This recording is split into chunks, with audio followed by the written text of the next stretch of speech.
গত কিছুদিন আগে দুবাইয়ের বৃষ্টিতে মিলিয়ন মিলিয়ন দেরামের ক্ষয়ক্ষতি হয়ে গেছে দুবাইতে। তো আজকে আমরা একটা বিল্ডিং এর নিচে ক্যামেরা এবং ওয়াইফাই ইন্টারনেটের লাইনের কাজগুলা করতেছি, এগুলা সবগুলা পানির নিচে চলে গেছে। আপনারা পুরো ভিডিওটা দেখলে বুঝতে পারবেন। আজকে ফ্রাইডেতে আমি আমার ভাইয়ের সাথে ইন্টারনেটের লাইনের কাজে আসছি। তো আইসা এখানে দেখে তো অবাক, মানে বৃষ্টি যখন হয়েছিল বিল্ডিং এর ফার্স্ট ফ্লোরে 60 ফুট পর্যন্ত পানি উঠে গেছে। এত পরিমাণ পানি হয়েছে বুঝেন, 60 ফুট পর্যন্ত পানি উঠে গেছে শুধু বিল্ডিং এর নিচে। এখন বুঝেন রাস্তাতে কত, বিল্ডিং তো রাস্তা থেকে আরো 2-3 ফুট উপরে থাকে। আপনারা জানেন, ওই যে দেখতেছেন ডিবি বক্স পুরাটাই পানির নিচে চলে গেছে, 1 বিঘতের মতো উপরে ছিল। তো আমাদের যে ইন্টারনেটের যে মেশিন গুলা ছিল সবগুলা নষ্ট হয়ে গেছে। তো আমরা এখন এগুলা দেখবো, একটু হিট দিয়ে দেখবো যে এগুলা যদি ঠিক থাকে তাহলে এগুলা লাগাবো, আর যদি ঠিক না থাকে তাহলে নতুন কিনে লাগাইতে হবে।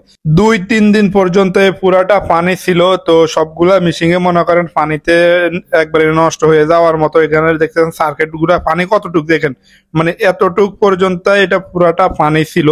এখন বুঝেন যে ফার্স্ট ফ্লোরের অবস্থা কি অবস্থা, মানে রাস্তার উপরে তাহলে পানি কতটুক ছিল। এই যে দেখতেছেন পানির দাগ, এখানে পানির দাগ রয়ে গেছে। তো এই যে পানিটা মনে করেন ডিবির একবারে বেসর থেকে পানির নিচে ছিল, 4-5 দিন পর্যন্ত পানির নিচে ছিল। তো আমরা এখন সবগুলা খুইলা মনে করেন হিট দিব, ক্লিন করে যদি ঠিক থাকে তাহলে ওগুলা লাগাবো, আর যেগুলা ঠিক থাকবে না আমরা নতুন লাগাবো। অলরেডি আমরা মেশিন গুলা খুইলা লাইছি, খুইলা এখন আমরা এই ভিতরের গুলা ভালোভাবে ক্লিন করব। ক্লিন করে তারপর নতুন ভাবে এটা ওয়ারিং করতে হবে।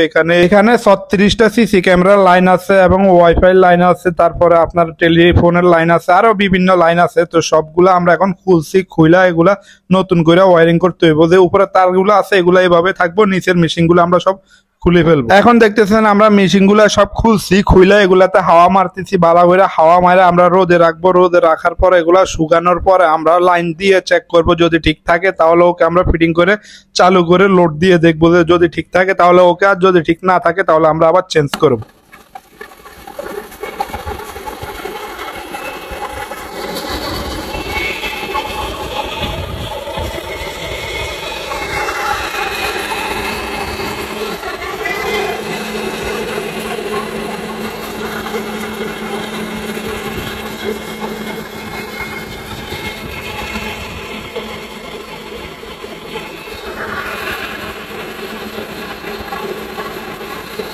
মাথা পুরা নষ্ট হয়ে রয়েছে। সার্কিটের ভিতরে যত হাওয়া মারে ততই পানি বাইর হইতেছে। সার্কিটের যে যন্ত্রপাতি গুলো আছে এগুলোর ভিতর থেকে পানি বাইর হইতেছে। তো আমরা আর একটা মেশিন দিয়ে এখন পানিগুলো টাইনা নিতেছি।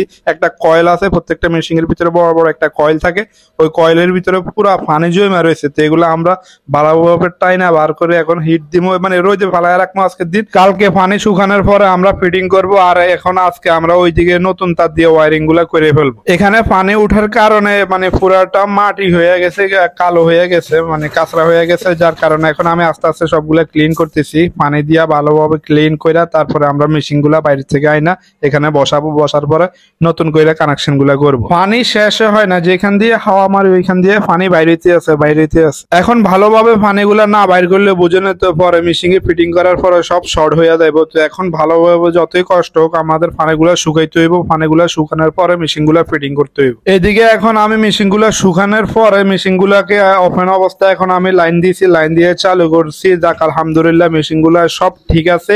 সবগুলা লাইন আমরা চেক করে এখন দেখতেছি ওকে, মেশিন সবগুলা ঠিক আছে। যাই হোক মেশিন গুলা সব চেক করার পরে এখন আমরা নতুন লিড ওয়্যার লাগাবো। এগুলা মেশিন গুলা আমরা সব বসা লাইছি। এখন আমরা নতুন লিড ওয়্যার গুলা ভালোভাবে ফিটিং করবো। যে সার্কিটের যেটা যেখানে আসিল সবগুলা আগের মতো আমরা কালার কোড বসাইয়া ফিটিং করে এলাম। 2 দিনের বৃষ্টিতে 100 মিলিয়ন মার্কিন ডলারেরও উপরে লোকসান গুনতে হইতেছে। দুবাইয়ের কিছু করার নাই, প্রকৃতির খেলা এটা। এখন আর কিছু করার না, আল্লাহর উপরে হাত দেওয়ার মতন কেউ, কারো শক্তি নাই, কারো ক্ষমতা নাই।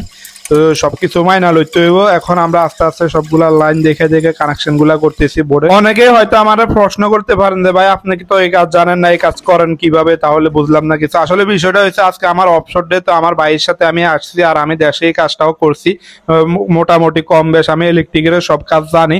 তো সেই হিসাবে আমি আমার ভাইয়ের সাথে এই কাজে আসছি। আজকে অফ ডে, যেহেতু আমার রুমে বসে থাকতে হইতো, তো ভাইয়ের সাথে এসে আমি কাজগুলা করতেছি। যেহেতু আমি কনসোল ওয়ারিং এর কাজ জানি এবং ক্যামেরার কাজও মোটামুটি জানি, তো ওই হিসাবে আমি আমার ভাইয়ের সাথে মাঝে মধ্যে সময় পাইলে চলে আসি কাজের জন্য। এখন আমরা কমপ্লিট একবারে লাস্ট কাজগুলা করতেছি। মেশিন সবগুলা বসানো হয়ে গেছে, চেক করা হয়ে গেছে। এখন আমরা নতুন লিড ওয়্যার দিয়ে কানেকশন গুলা ভালোভাবে করতেছি। যেহেতু লাইনগুলো আগে থেকে সবগুলা চালু ছিল, শুধু পানির জন্য লাইনগুলা বন্ধ ছিল। এখন আমরা একটা লাইন লাগাইলে একটা লাইন অটোমেটিক চলে, একটা লাইন লাগাইলে একটা ক্যামেরা অটোমেটিক চলে। সবাই ভালো থাকবেন। আজকে এ পর্যন্ত। ভিডিওটা কেমন লাগছে একটা কমেন্ট করে আশা করি জানাবেন আপনারা, আপনাদের কাছে ভিডিওটা কেমন লাগছে। তো সবাই ভালো থাকবেন। আল্লাহ হাফেজ, গুড বাই। অন্য কোনো একদিন অন্য কোনো ভিডিও নিয়ে দেখা হবে।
On a cafe we are working on it now also for him, for Villa Al Bardan, and there is the we need that, they are swimming in the pool, they need that.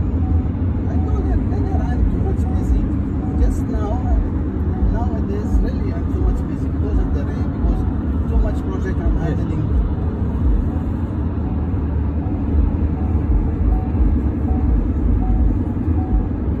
Also 2-3 job. I am work here.